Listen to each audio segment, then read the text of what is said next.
25 June বৃহস্পতিবার জানিয়ে দেব আজকের বাছাই করা 40টি তাজা সংবাদ। খবরের শুরুতেই হেডলাইন্স।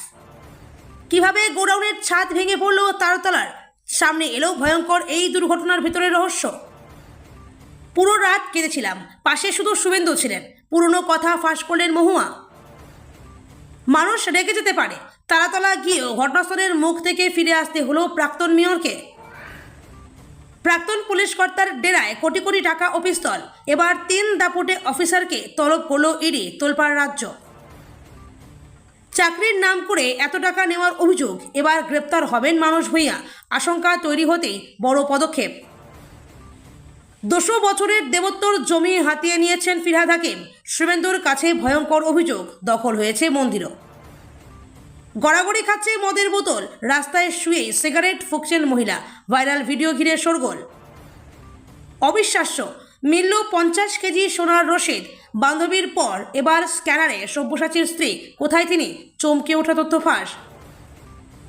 এত দ্রুত ব্যবস্থা ভাবিনি, মুখ্যমন্ত্রীর তৎপরতায় তামান্না হত্যার বিচার চেয়ে স্বস্তিতে মা সাবিনা। ঝা চকচকে চীনের আড়ালে গভীর সংকট, সোশ্যাল মিডিয়ায় ফাঁস আসলো চিত্র, স্তম্ভিত বিশ্ব। সর্বনাশ, দেশের জন্য সীমান্তে ডিউটি করছিলেন, হঠাৎ প্রাণই চলে গেল বিএসএফ জওয়ানের। যা ঘটল শুনে শিউরে উঠবেন। রাম মন্দিরের অনুদান নিয়ে তীব্র জলঘোলা, 3,500 কোটির হিসাবে গরমিল। কেলেঙ্কারির পূর্বাভাস মিলেছিল 2020 সালের অডিট রিপোর্টে। আমার নামে 102টি মামলা, যে অত্যাচার হয়েছে। তৃণমূলের কোন কোন কীর্তি ফাঁস করলেন মুখ্যমন্ত্রী। সিভিক ভলেন্টিয়ারদের নিয়ে নজিরবিহীন সিদ্ধান্ত স্বরাষ্ট্র দপ্তরের, আগামী 90 দিনে ছাঁটাইয়ের মুখে পড়বেন কারা। বিধানসভায় দাঁড়িয়ে সাংবাদিকদের নিয়ে বড় কথা বলে দিলেন কুণাল, কি ঘটল। রাজ্য সরকারি কর্মীদের শিকে ছিঁড়ছে, 38% ডিএ নিয়ে সামনে বড়সড় আপডেট। মিড ডে মিলে ডিম বাদ, সোম থেকে শনি পড়ুয়াদের কি খাওয়াবে ইসকন, দেখে নিন মেনু। রাজ্যে চালু সংগ্রামী ভাতা পাবেন 10,000 টাকা। কি যোগ্যতা, কারা পাবেন এই টাকা, কিভাবে আবেদন করবেন। রয়েছে 4 মাসের সন্তান, বাগুইয়াটি ছাড়তে হবে অদিতি মুন্সিকে, শর্ত দিল হাইকোর্ট। 1 জুলাই কাদের অ্যাকাউন্টে ঢুকবে অন্নপূর্ণা যোজনা 3,000 টাকা, জেনে নিন। আমতায় বোমা বিস্ফোরণের ঘটনায় 2 মূল অভিযুক্তকে গ্রেপ্তার করল এনআইএ, আগেই পাকড়াও 4 জন। জামিন পেলেন না উদয়ন, তোলাবাজির সঙ্গে যুক্ত হলো নতুন মামলা, আবার 6 দিনের জেল হেফাজত প্রাক্তন মন্ত্রীর। স্বাস্থ্যসাথী থাকলেই কি পাবেন আয়ুষ্মান ভারত কার্ড, কারা পাবেন ফ্রিতে 5 লক্ষ টাকার চিকিৎসা, জানুন কোথায়, কিভাবে আবেদন করবেন। মমতা নাকি ঋতব্রত, কোন তৃণমূলে, জবাবে দ্বন্দ্ব বাড়ালেন অনুব্রত। বিরোধী দলনেতা মানেই তো ঋতব্রত, মামলায় কি বলল ডিভিশন বেঞ্চ, হাইকোর্টে পাল্টা সওয়াল কল্যাণের। রেলের জমি দখল করে বাস, টিকিয়াপাড়ায় চলল বুলডোজার, গৃহহীন 120 পরিবার। কার্ড হোল্ডারদের স্বস্তি দিতে রেশন ব্যবস্থায় আমূল বদল, জেনে নিন নতুন নিয়ম। 27 বছর ধরে জমি দখল মমতার ভাইয়ের, প্রতিবাদ করায় অত্যাচার, মুখ্যমন্ত্রীর দরবারে ক্যান্সার আক্রান্ত বৃদ্ধা। প্রবল দুর্যোগের সতর্কতা জারি, বৃহস্পতিতে দক্ষিণবঙ্গের কোথায় কোথায় ঝড় বৃষ্টি, আগাম আপডেট। মিড ডে মিলে ডিম বাদ, বিতর্কের মুখে মন্ত্রী দিলীপ ঘোষের স্পষ্ট উত্তর। একই বাড়িতে 2টো গ্যাস কানেকশন, 30 দিনের মধ্যে বন্ধ হয়ে যাবে এলপিজি বুকিং, জানুন নতুন নিয়ম। রেলের উচ্ছেদের নোটিশে স্থগিতাদেশ, হাইকোর্টের পুনর্বাসন নির্দেশে স্বস্তিতে একাধিক পরিবার। বাগদত্তা কেতনকে খুন, 20 তরুণীর, হত্যার আগে প্রেমিকের সঙ্গে দেখা, ঘটনা জানলে শিউরে উঠবেন। বিদেশ যাওয়া আর আপাতত হলো না, হাইকোর্টে জোর ধাক্কা অভিষেকের, আদালত নির্দেশে আরও বিপাকে তৃণমূল সাংসদ। 31শে ডিসেম্বর লাস্ট ডেট, আধার কার্ডে এই আপডেট করাতে পারবেন ফ্রিতে। বিজেপি অফিসে ডেকে মোটা টাকার হুমকি, আত্মঘাতী ব্লক তৃণমূল নেতা।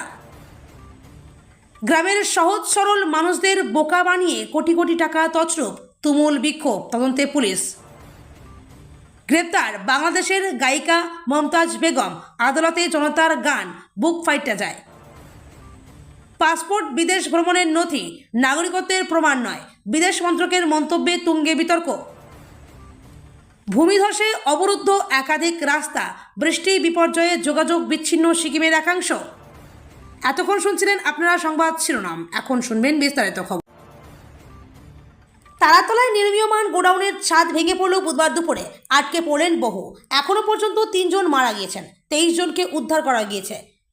এসএসকেএমে চিকিৎসা চলছে, এখনও উদ্ধার কাজ চলছে। ঘটনা ঘটার পরেই 4 জনকে বের করে এসএসকেএমে পাঠানো হয়েছিল।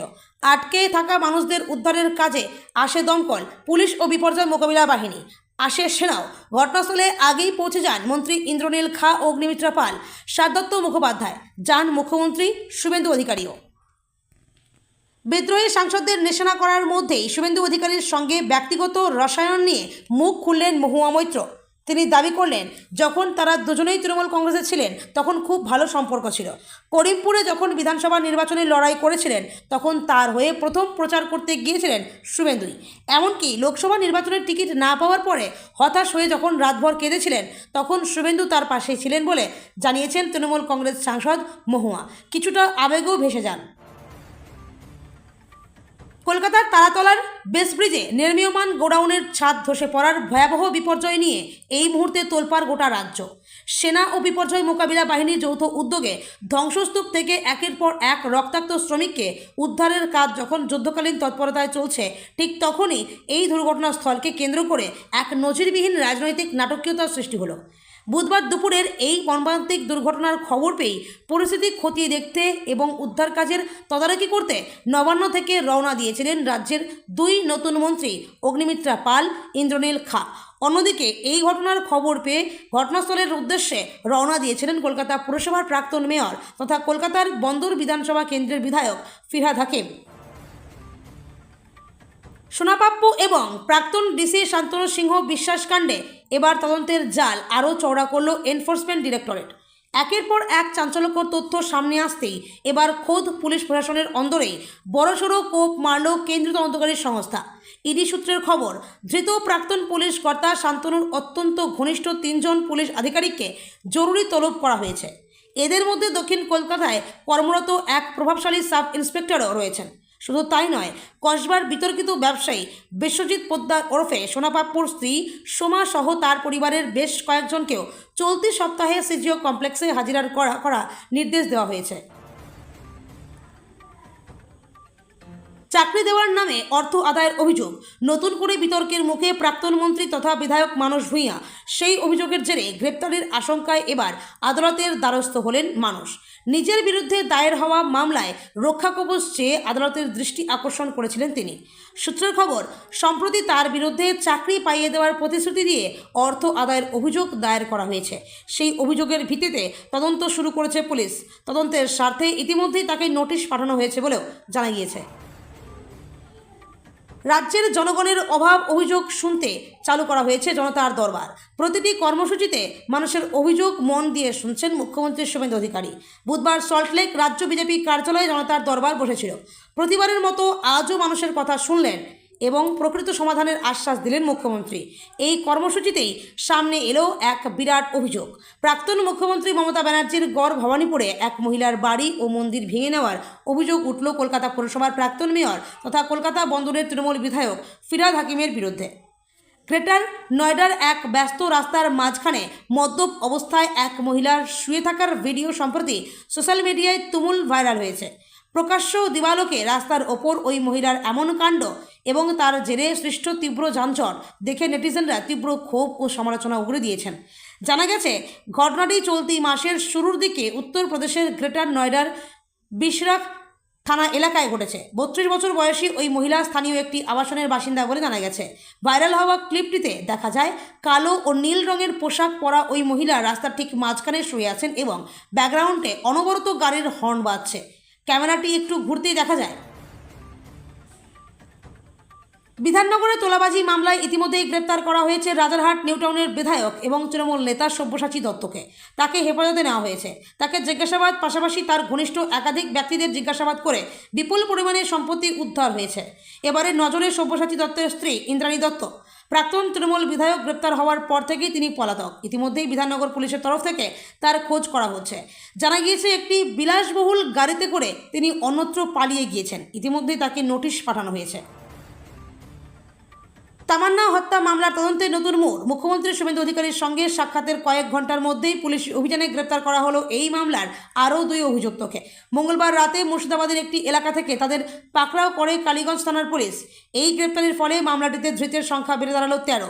মুখ্যমন্ত্রীর সঙ্গে বৈঠকের পরেই তৎপরতা নদিয়ার কালীগঞ্জের বাসিন্দা সাবিনা ইয়াসমিন দীর্ঘদিন ধরে তার মেয়ে তামান্নার মৃত্যুর বিচারের দাবিতে লড়াই চালিয়ে যাচ্ছেন। মঙ্গলবার বিধানসভায় গিয়ে তিনি মুখ্যমন্ত্রী শুভেন্দু অধিকারীর সঙ্গে দেখা করেন, ঘটনার বিস্তারিত জানান। এরপরেই প্রশাসনিক তৎপরতা তুঙ্গে ওঠে। মুখ্যমন্ত্রী এই ঘটনায় দ্রুত ও নিরপেক্ষ তদন্তের আশ্বাস দেওয়ার কয়েক ঘন্টার মধ্যেই পুলিশ পলাতক অভিযুক্তদের হদিশ পায়। বিশ্বজুড়ে চীনকে এক আধুনিক ও শক্তিশালী অর্থনীতি হিসেবে তুলে ধরা হলেও সম্প্রতি সোশ্যাল মিডিয়ায় ফাঁস হওয়া একাধিক ভিডিও ও তথ্যে উঠে এসেছে দেশটির এক ভিন্ন চিত্র। বেজিংয়ের কঠোর সেন্সরশিপ এড়িয়ে প্রকাশ্যে আসা এসব তথ্য চীনের অর্থনৈতিক ও সামাজিক সংকটের গভীরতা উন্মোচন করেছে। বিশ্লেষকদের মতে চীনের উন্নয়নের সুফল এখনও দেশের সব স্তরে পৌঁছায়নি।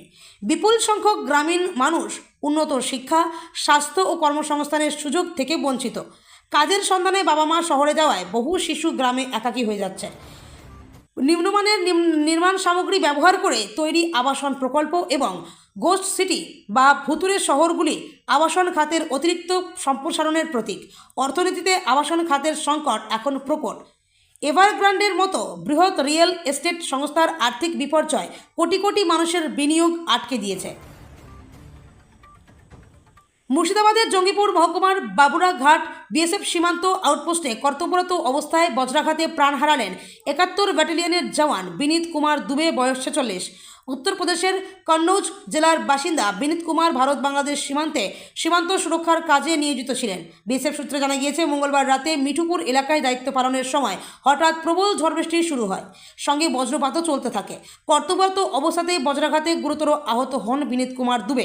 সহকর্মীরা তৎক্ষণাৎ তাকে উদ্ধার করে চিকিৎসার জন্য জঙ্গিপুর হাসপাতালে নিয়ে গেলেও শেষ রক্ষা হয়নি। বুধবার সকালে জঙ্গিপুর মহকুমা হাসপাতালের মর্গে তার ময়নাতদন্ত সম্পন্ন হয়। অযোধ্যার রাম মন্দির নির্মাণ ও পরিচালনার জন্য গঠিত শ্রীরাম জন্মভূমি তীর্থক্ষেত্র ট্রাস্টের আর্থিক ও প্রশাসনিক পরিকাঠামো নিয়ে এক হাড়হিম করা তথ্য সামনে এসছে। ধ্বংসস্তূপের নিচ থেকে বাঁচার আকুল আর্তনাদ আটকে কমপক্ষে 2 ডজন শ্রমিক। কলকাতায় হাহাকার। 2020 সালের 5ই ফেব্রুয়ারি সুপ্রিম কোর্টের ঐতিহাসিক রায়ের পর এই ট্রাস্ট গঠন করা হয়েছিল।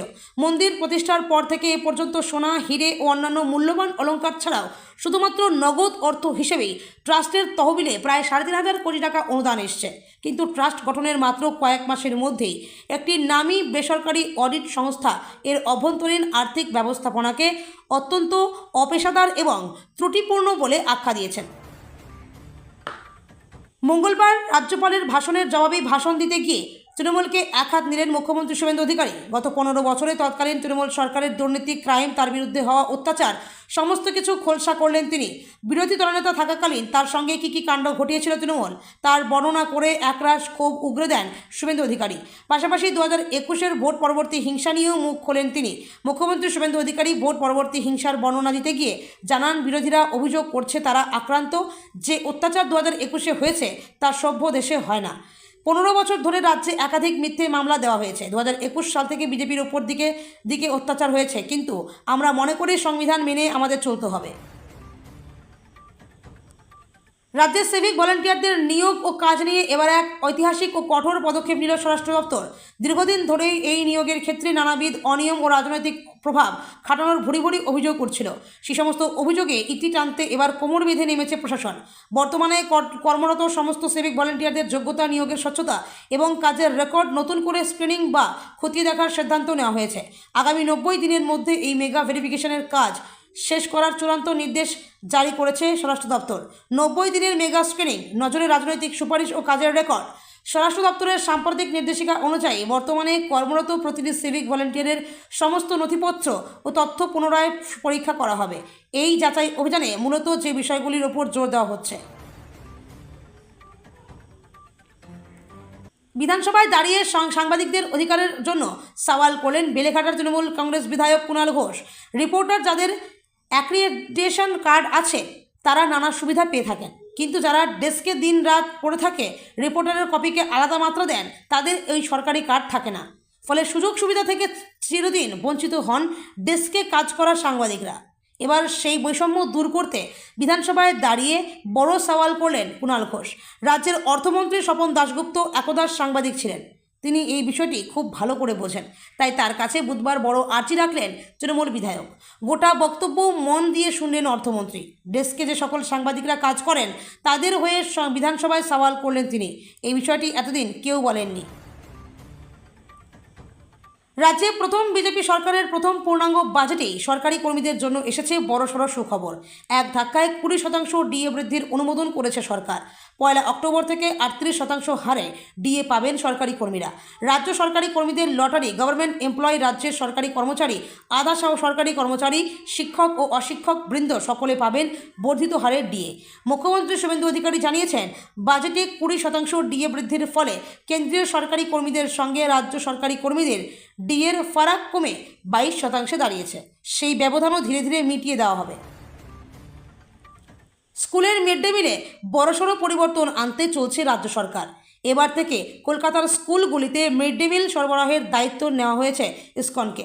সম্প্রতি এই বিষয়ে বড় ঘোষণা করেছেন মুখ্যমন্ত্রী শুভেন্দু অধিকারী। দেশের আরও একাধিক রাজ্যে শিশুদের খাবার সরবরাহ করে থাকে ইসকন। এবার কলকাতার স্কুলগুলিতে পাইলট প্রজেক্ট হিসেবে শুরু হচ্ছে এই উদ্যোগ। বাজেট শেষের বক্তব্যে এই ঘোষণা করেছেন মুখ্যমন্ত্রী। তবে এই সঙ্গে প্রশ্ন উঠতে শুরু করেছে, তবে কি স্কুলের মিড ডে মিল থেকে উঠে যাচ্ছে ডিম? পড়ুয়ারা তবে প্রয়োজনীয় পুষ্টি পাবে কীভাবে? এই বিষয়ে কলকাতা ইসকনের ভাইস প্রেসিডেন্ট রাধারমন দাস বলেন, আমরা ভাত, ডাল, পুষ্টিকর সবজি, সয়াবিন, পনির, রাজমা দেব বাচ্চাদের। পশ্চিমবঙ্গে নতুন সরকার গঠনের পর গত 22শে জুন পেশ করা হয়েছে 2026-27 অর্থবর্ষের প্রথম পূর্ণাঙ্গ রাজ্য বাজেট। অর্থমন্ত্রী স্বপন দাশগুপ্তের পেশ করা এই বাজেটে অন্নপূর্ণা যোজনা, বিধবা ভাতা ও বার্ধক্য ভাতার মতো এক ঝাঁক সামাজিক প্রকল্পের পরিধি অনুদান বৃদ্ধির পাশাপাশি একটি সম্পূর্ণ নতুন প্রকল্পের ঘোষণা করা হয়েছে, যার নাম সংগ্রামী ভাতা। এই ঘোষণার পর থেকেই সাধারণ মানুষের মনে কৌতূহল তৈরি হচ্ছে। কি এই সংগ্রামী ভাতা? কারা এর সুবিধা পাবেন? কি যোগ্যতা লাগবে এই ভাতা